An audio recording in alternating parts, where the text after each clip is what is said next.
네, 안녕하세요. 오늘 우리가 함께 깊이 파고들 주제는요. 평신도 사역자를 위한 성경 연구, 출애굽기 제3강, 이스라엘의 사명입니다. 네, 안녕하세요. 오늘 던져볼 핵심 질문은 이거예요. 왜 하나님은 그 많고 많은 민족들 가운데서 유독 이스라엘을 선택하셨을까? 구원 역사라는 이 거대한 이야기의 중심에 왜 그들을 세우셨을까요? 네, 중요한 질문이죠. 흔히 생각하기에는 그들이 뭔가 특별히 뛰어나거나 아니면 도덕적으로 더 나았기 때문일까? 이렇게 생각하기 쉬운데 정말 그랬을까요? 아니면 다른 이유가 있었을까요? 저자의 설명을 좀 따라가 보죠. 네, 바로 그 지점이 저자가 주목하는 부분인데요. 결론부터 말씀드리면 저자는 이스라엘이 선택된 이유가 그들의 어떤 우월함 때문이 아니다 이렇게 강조하고 있어요. 아, 아니라고요? 오히려 반대라고요? 네, 오히려 그 반대에 가깝다고 설명합니다. 허허, 보통 성직받았다 하면 뭔가 좀 특별한 자격이 있을 거라고 생각하기 쉬운데 말이죠. 그렇죠. 근데 저자는 성경의 다른 인물들을 예로 들어요. 예를 들면 일곱 귀신 들렸던 막달라 마리아 아시잖아요. 그분이 부활의 첫 증인이 됐고요. 네, 맞아요. 또 동족에게 막 손가락질 받던 세리 마태는 신약 성경 첫 책의 저자가 됐죠. 마태복음이요. 아, 그렇죠. 이런 걸 보면 하나님의 선택 기준은 세상의 기준과는 좀 다르다는 걸 알 수 있다는 거죠. 그럼 이스라엘 민족 자체는 어땠다고 보나요? 저자에 따르면 이스라엘 민족도 마찬가지였다는 거예요.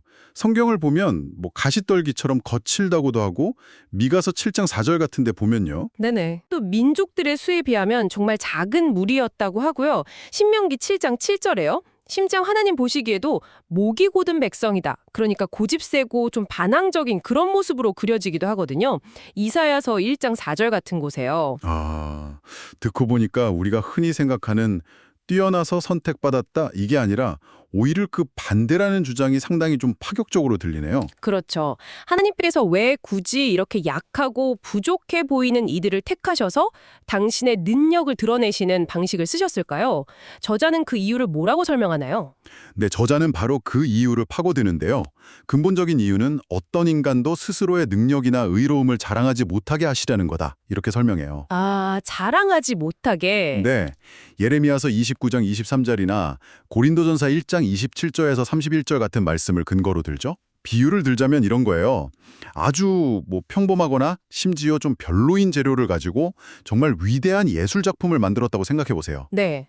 그럼 사람들은 그 재료보다는 그 예술가의 뛰어난 솜씨에 감탄하게 되잖아요. 그렇죠. 와, 이런 재료로 이렇게 만들다니 하고요. 바로 그거죠. 마찬가지로 하나님께서 이렇게 부족하고 연약해 보이는 이스라엘을 통해서 놀라운 구원의 역사를 이루심으로써 이 모든 영광이 오롯이 하나님의 능력과 의뢰 덕분이구나 하는 것을 분명히 드러내셨다는 그런 해석입니다. 아, 그런 관점이군요. 인간의 자랑을 딱 배제하고 하나님의 주권을 확실히 보여주시는 방식으로서의 선택. 와, 정말 흥미롭습니다. 그럼 오늘 바로 이 이스라엘에게 주어진 구체적인 사명이 대체 무엇이었는지, 그리고 그 선택의 더 깊은 의미는 뭔지 저자의 설명을 따라서 하나하나 좀 파헤쳐 보겠습니다. 마침 이번 강의 암송선구도 이 내용과 아주 깊이 관련되어 있죠. 맞습니다. 출애굽기 19장 5절에서 6절 말씀인데요. 제가 한번 읽어볼까요? 네, 좋습니다. 세계가 다 내게 속하였나니 너희가 내 말을 잘 듣고 내 언약을 지키면 너희는 모든 민족 중에서 내 소유가 되겠고 너희가 내게 대하여 제사장 나라가 되며 거룩한 백성이 되리라. 너는 이 말을 이스라엘 자손에게 전할지니라. 이 말씀 안에 오늘 저희가 나눌 사명들의 핵심이 다 담겨 있는 것 같네요. 네, 그렇습니다. 저자는 이스라엘의 사명을 크게 5가지로 나누어서 설명을 합니다. 네, 그럼 그 첫 번째 서명부터 좀 자세히 들여다볼까요? 저자는 이스라엘이 온 세상을 위한 구원의 봉사자로 부름받았다. 이렇게 이야기하는데요. 이게 단순히 자기 민족만을 위한 선택은 아니었다. 이런 의미인가요? 정확합니다. 이게 저자가 가장 강조하는 부분 중 하나예요. 이스라엘의 선택은 절대로 그들만을 위한 어떤 특권이 아니었다는 거죠. 특권이 아니었다. 네. 구약 성경, 특히 창세기를 보면요. 하나님이 아브라함을 부르시는 그 순간부터 이미 하나님의 계획은 전 인류를 향해 있었어요. 처음부터요? 네. 창세기 12장 3절에 땅의 모든 족속이 너로 말미암아 복을 얻을 것이라는 약속이 나오잖아요. 네. 이게 그걸 명확히 보여주죠. 또 창세기 10장에 보면 당시 알려진 모든 민족들의 목록이 쭉 나오거든요. 네, 그 족보 같은 거요. 맞아요. 창세기 10장 32절 같은데요. 이것도 하나님의 관심이 처음부터 어느 한 민족에 국한된 게 아니라 보편적이었다는 걸 보여주는 거죠. 사도행전 17장 26절에서도 모든 인류를 한 혈통으로 만드셨다고 하고요. 그런데 아까 말씀하신 것처럼 이스라엘이 좀 부족하고 약점이 많은 민족이었다면 어떻게 온 세상을 위한 구원의 봉사자 역할을 할 수 있었을까요? 오히려 다른 민족들보다 못한 모습도 보였다면서요. 네, 바로 그 역설적인 부분을 저자는 주목하는 겁니다. 성경 기록을 보면요. 가끔 이스라엘 백성들이 영적인 민감성이나 어떤 도덕적인 면에서 이방 민족들보다 부족하게 그려지는 경우가 있어요. 아, 정말요? 네, 예를 들어 예수님께서 로마 백부장의 믿음을 보시고는 마태복음 8장 10절에서 이스라엘 중 아무에게서도 이만한 믿음을 보지 못하였노라 이렇게 감탄하시기도 했잖아요. 네, 그랬죠. 또 율법 잘 아는 유대인들보다 오히려 선한 사마리아인이 진짜 사랑과 자비를 실천하는 모습을 보여주시기도 했고요. 누가복음 10장 25절에서 37절에요. 아, 그 비유 유명하죠. 그리고 회개하지 않는 유대인들을 향해서는 니누웨 사람들의 회개를 언급하시고 마태복음 12장 41절에요. 또 진리에 향한 열정이 부족한 그들에게는 남방 여왕의 열심을 말씀하시면서 책망하시기도 했죠. 마태복음 12장 42절입니다. 정말 그렇네요. 선택받은 백성이라는 이름과는 좀 달리 실제 모습은 그렇지 못할 때가 많았다는 거군요. 맞습니다. 그럼에도 불구하고 하나님께서는 아모스서 3장 2절에서 땅의 모든 족속 가운데 너희만을 알았나니 이렇게 말씀하시면서 이스라엘에게 특별한 관심을 보이시고 또 시편 147편 20절을 보면 그들에게만 당신의 율례와 규례를 맡기셨다고 해요. 특별 대우처럼 보이기도 하는데요. 그렇죠. 그런데 저자는 이걸 다른 각도에서 해석해요. 예를 들어 가뭄 때 엘리야 선지자를 이스라엘의 많은 과부가 아니라 시돈 땅 사렙다의 이방 과부에게 보내신 사건이나 엘리사 시대의 수많은 이스라엘 나병 환자들 대신에 시리아 사람 나아만 장군을 고치신 사건. 누가복음 4장 25절에서 27절에 나오죠. 네네. 이런 사건들이 단순히 이스라엘에 배제한 게 아니라 하나님의 주권적인 선택과 그 계획이 얼마나 넓은지를 보여주는 예로 보는 거죠. 아, 그러니까 이스라엘만을 위한 게 아니라는 증거로 보시는군요. 네, 그래서 저자는 이런 사실들을 종합해서 이스라엘이 마치 온 인류 구원 계획을 위한 일종의 시범 케이스 혹은 뭐랄까 역사적 실험실 같은 역할을 했다 이렇게 설명을 합니다. 시범 케이스, 실험실이요. 네, 그들의 역사를 통해서 하나님은 은혜가 뭔지, 사랑이 뭔지, 또 죄에 대한 심판이 얼마나 무서운지를 아주 구체적인 사례로 보여주셨다는 거죠. 그래서 죄와 특권, 심판과 축복, 저주 같은 것들이 마치 이스라엘 민족에게 집중되는 것처럼 보이는 거예요.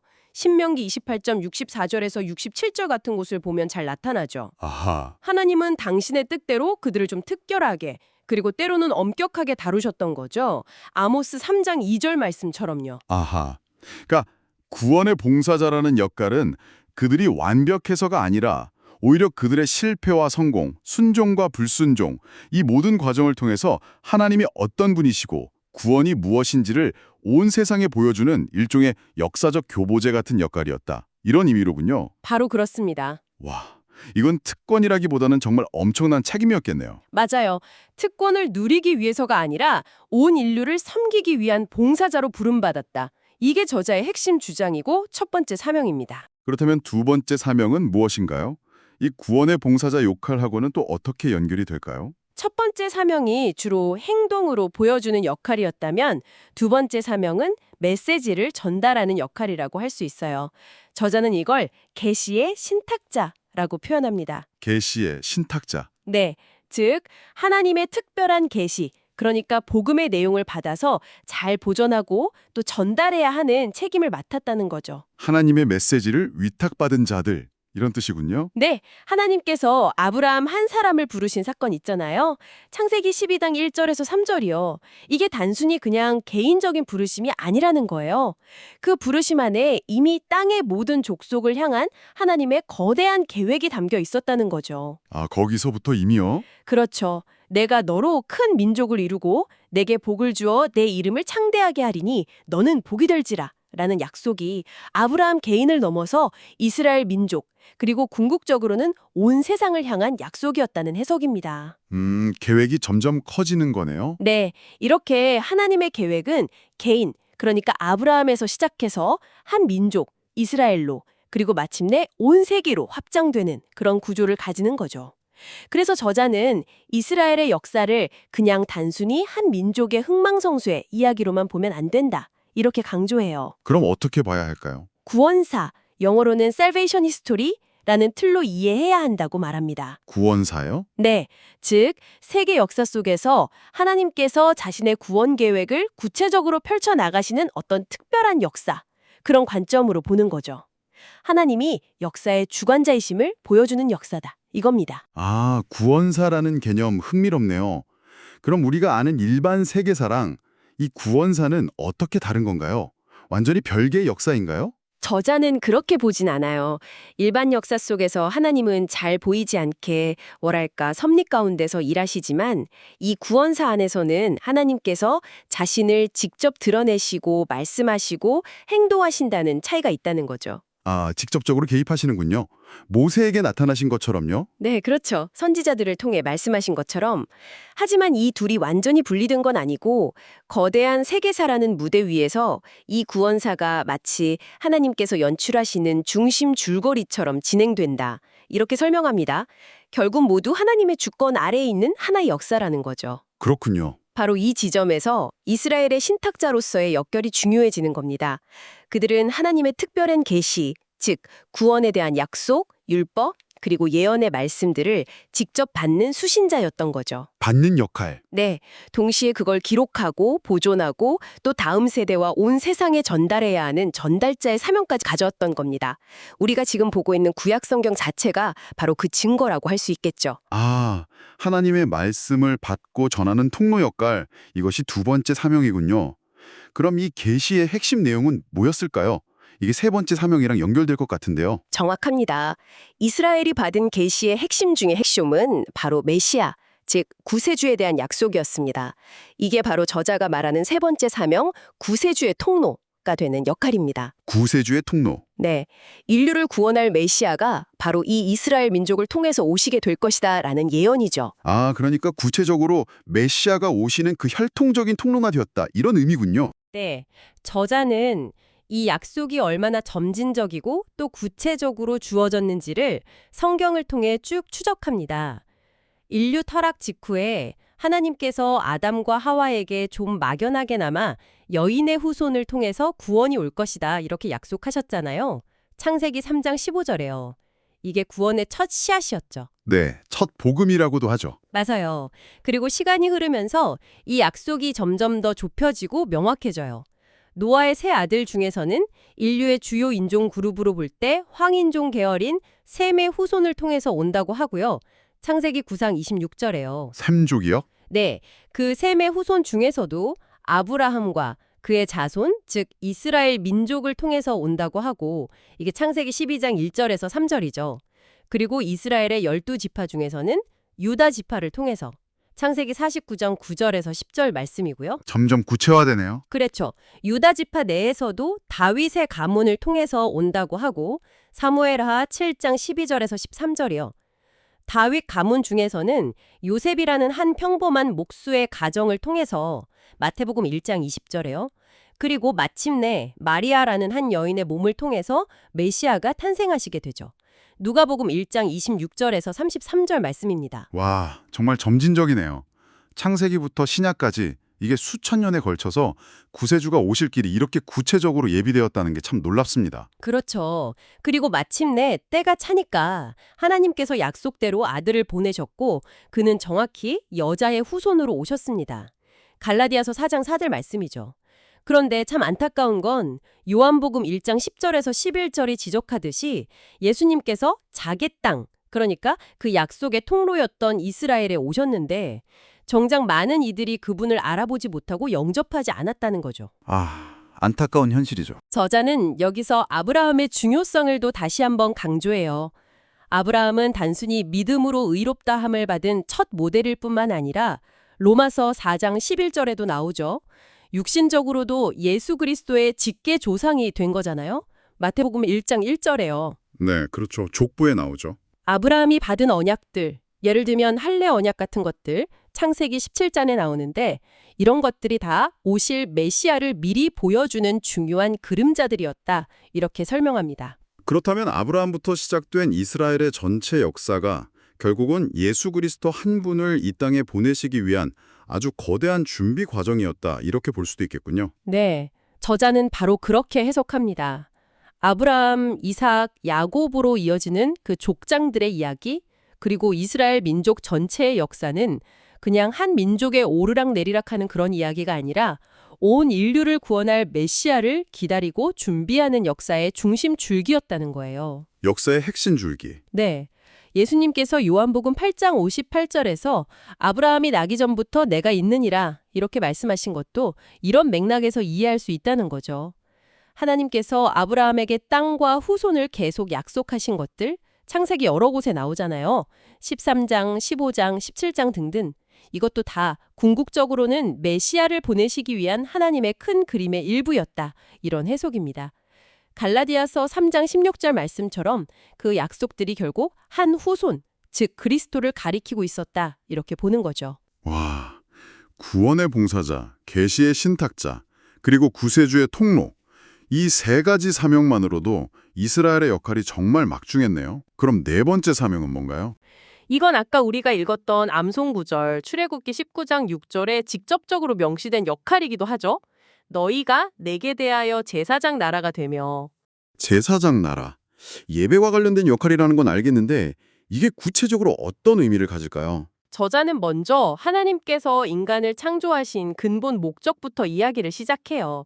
이사야서 43장 7절을 보면 하나님은 내 영광을 위하여 창조한 자라고 말씀하시거든요. 네, 영광을 위해. 즉, 인간 창조의 목적은 하나님께서 영광을 받으시기 위함인데 저자는 이 영광을 받으신다는 것이 구체적으로는 예배를 받으신다는 의미와 깊이 연결된다고 봅니다. 아, 영광과 예배가 연결되는군요. 네, 이 관점에서 보면 예배는 그냥 우리가 하는 여러 활동 중 하나가 아니라 우리 존재의 핵심 목적이 되는 거죠.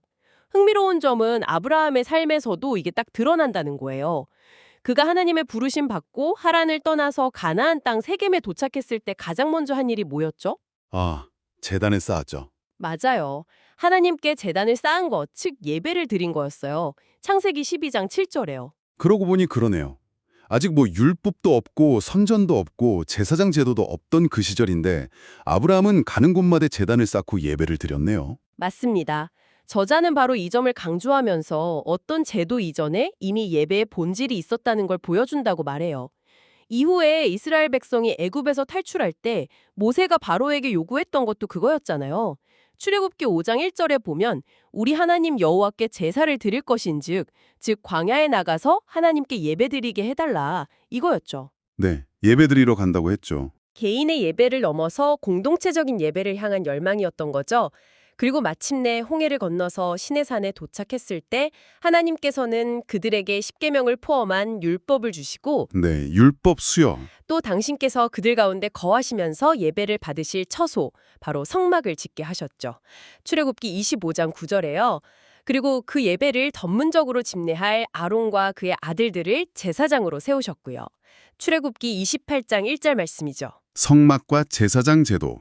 네, 이 모든 과정이 바로 이스라엘을 제사장 나라, 즉 하나님을 예배하는 공동체로 세우시기 위한 구체적인 단계들이었다는 것이 저자의 설명입니다. 아, 단순히 제사를 집전하는 제사장 개개인을 의미하는 게 아니라 민족 전체가 하나님을 예배하는 그런 특별한 공동체로 부름받았다. 이런 의미군요. 그렇습니다. 하나님께서 당신의 영광, 즉 예배를 위해 첫사람 아담을 창조하셨듯이 당신의 영광, 예배를 회복하고 또 받으시기 위해서 이스라엘이라는 공동체를 선택하셨다는 거죠. 당시 주변의 모든 민족들이 온갖 우상을 섬기던 그 세상 속에서 유일하신 참 하나님 여호와를 알고 예배하는 백성으로서의 사명, 이게 바로 제사장 나라의 핵심 의미라고 저자는 강조합니다. 와, 그렇군요. 이제 마지막 다섯 번째 사명이 남았네요. 이건 어떤 내용인가요? 마지막 다섯 번째 사명은요, 이스라엘이 하나님께서 친히 다스리시는 나라, 즉 하나님 통치의 모델이 되는 것입니다. 이건 좀 정치 혹은 통치 방식과 관련된 사명이라고 할 수 있겠네요. 하나님 통치의 모델이라 이것도 흥미로운 개념인데요. 당시 다른 나라들과는 다른 아주 독특한 통치 체제를 의미하는 건가요? 네. 저자는 인류 역사의 통치 형태를 크게 세 가지 정도로 구분해요. 고대 사회의 일반적인 형태였던 왕권, 즉 왕이 다스리는 정치, 영어로는 머나키죠. 그리고 근현대에 이르러서 발전한 민권, 즉 국민이 주권을 가지고 다스리는 민주주의, 데모크라시요. 네, 왕정 그리고 민주주의. 저자는 민주주의가 인류가 고안해낸 가장 발전된 형태의 정치 제도일 수는 있지만 이건 역시 완전하거나 절대적인 것은 아니다. 이렇게 지적합니다. 그럼 하나님께서 이스라엘을 통해 보여주고자 하셨던 이상적인 통치 모델은 뭐였을까요? 왕정도 아니고 민주주의도 아니라면요? 그건 바로 왕권도 민권도 아닌 오직 하나님만이 왕이 되셔서 직접 다스리시는 신권, 신정, 티오크레스였다는 겁니다. 신정 통치요. 하나님이 직접 다스리시는. 네. 사무엘상 12장 8절에서 12절을 보면 사무엘 선지자가 이스라엘 백성들이 왕을 구하기 전에 하나님께서 어떻게 모세와 아론 그리고 여러 사사들을 통해서 직접 그들을 구원하고 다스리셨는지를 상기시켜요. 하나님 자신이 그들의 왕이셨다는 거죠. 사무엘상 12장 12절에요. 하지만 이스라엘 역사를 보면 결국 그들도 왕을 요구하고 왕정을 세우지 않았나요? 사사시대에는 또 혼란도 아주 극심했고요. 이 신정이라는 이상적인 모델이 실제로 잘 작동했는지가 좀 궁금하네요. 바로 그 점이 중요합니다. 저자도 지적하듯이 이스라엘 역사 속에서 이 순수한 신정은 온전히 실현되지 못했어요. 신정이 약화되면서 사사시대에는 어떻죠? 사사기 21장 25절에 보면 그때에 이스라엘의 왕이 없으므로 사람이 각기 자기의 소견에 옳은 대로 행하였더라. 이런 평가가 나오잖아요. 네, 각자 자기 멋대로 했다는 거죠. 그렇죠. 극심한 혼란과 타락을 겪습니다. 그리고 결국 백성들은 눈에 보이는 인간 왕을 요구하게 되고 사무엘상 12장 19절에요. 이것이 종종 우상 숭배나 불의로 이어지는 결과를 낳기도 했고요. 그렇다면 이스라엘은 하나님 통치의 모델로서는 실패한 것 아닌가요? 역사적으로 보면 실패한 면이 분명히 있죠. 하지만 저자는 그럼에도 불구하고 하나님의 궁극적인 계획과 이상은 변하지 않았다고 강조합니다. 요한계시록 21장 3절에서 7절을 보면 최종적으로 완성될 새 하늘과 새 땅에서는 하나님께서 친히 백성들과 함께 거하시면서 그들의 하나님이 되시고 모든 눈물을 닦아주시며 완전한 통치를 이루실 것이라고 약속되어 있어요. 아, 마지막에 완성될 나라에서는 신정이 이루어진다는 거군요. 네, 즉 하나님의 궁극적인 나라는 바로 하나님께서 직접 다스리시는 신국이라는 거죠. 이스라엘은 비록 불완전했을지라도 역사 속에서 바로 하나님이 직접 통치하시는 나라가 어떤 모습이어야 하는지에 대한 모델 또는 청사진을 세상에 제시하는 사명을 가졌다는 것이 저자의 해석입니다. 아하, 실패의 역사조차도 궁극적인 하나님의 통치를 향한 어떤 기대를 보여주는 역할을 했다. 이렇게 볼 수도 있겠군요. 정말 다층적인 사명이네요. 그렇습니다. 자, 그럼 이 5가지 사명, 구원의 봉사자, 계시의 신탁자, 구세주의 통로, 제사장 나라, 그리고 하나님 통치의 모델, 이걸 다 종합해 볼까요? 저자가 말하는 이스라엘 민족적 사명의 핵심은 결국 무엇이라고 정리할 수 있을까요? 네, 저자는 출애굽기, 특히 그 시내산 언약 부분이 이스라엘의 사명이 무엇인지를 아주 집약적으로 보여준다고 강조하는데요. 핵심은 이거예요. 하나님의 궁극적인 관심과 목적은 처음부터 어느 특정 민족이 아니라 온 인류의 구원이었다는 것. 사도행전 17장 26절, 27절에도 나오죠. 네, 전 인류. 이스라엘이 선택된 것은 그들 자신이 잘나서가 아니라 오히려 그들의 연약함에도 불구하고 하나님의 능력을 드러내면서 이 전 인류를 향한 구원 계획을 위한 어떤 특별한 도구이자 봉사자로서의 역할을 감당하기 위함이었다는 거죠. 도구이자 봉사자. 네. 그 구체적인 역할이 바로 첫째, 온 세상을 향한 구원의 봉사자. 둘째, 하나님의 특별 계시를 받고 전하는 신탁자. 셋째, 약속된 구세주가 오시는 통로. 넷째, 유일하신 하나님을 예배하는 제사장 나라 공동체. 그리고 다섯째, 하나님께서 직접 다스리시는 통치의 모델을 보여주는 것. 이렇게 저자는 정리합니다. 이 모든 사명은 궁극적으로는 하나님의 영광을 드러내고 모든 민족이 하나님께 돌아오게 하기 위한 더 큰 계획의 일부였다. 이렇게 볼 수 있습니다. 와, 이스라엘의 사명에 대한 정말 깊이 있는 분석이었습니다. 감사합니다. 오늘은 고대 이스라엘에게 주어진 이 복합적이면서도 또 유기적으로 연결된 5가지 사명들을 저자의 설명을 통해서 쭉 살펴보았습니다. 이게 단순히 과거 한 민족의 이야기가 아니라 하나님의 그 거대한 구원 계획 속에서 그들이 어떤 역할을 감당하도록 부름받았는지 다시 한번 생각해 볼 수 있는 그런 시간이었던 것 같네요. 네, 의미 있는 시간이었습니다. 그렇다면 오늘 살펴본 이 이스라엘의 사명들, 온 세상을 위한 봉사, 하나님의 말씀을 전하는 역할, 구원의 통로가 되는 것, 또 예배하는 공동체, 하나님의 통치를 보여주는 삶, 이런 개념들이 오늘날을 살아가는 여러분의 신앙과 삶에는 어떤 의미를 가질 수 있을까요? 좋은 질문이네요. 어쩌면 이스라엘의 이야기는 그냥 과거의 기록을 넘어서 오늘 우리 각자에게 주어진 역할과 사명을 돌아보게 하는 그런 거울이 될 수도 있지 않을까요? 이스라엘의 특별한 부르심, 그리고 그들의 역사를 통해 드러난 하나님의 일하시는 방식을 이해하는 것이 오늘 우리를 향한 하나님의 뜻을 발견하는데 어떤 도움을 줄 수 있을지 한번 묵상해 보시면 좋겠습니다. 네, 깊이 생각해 볼 만한 부분입니다. 오늘 함께해 주셔서 감사합니다. 유익한 시간이 되셨길 바랍니다. 편안한 하루 보내십시오. 네, 감사합니다.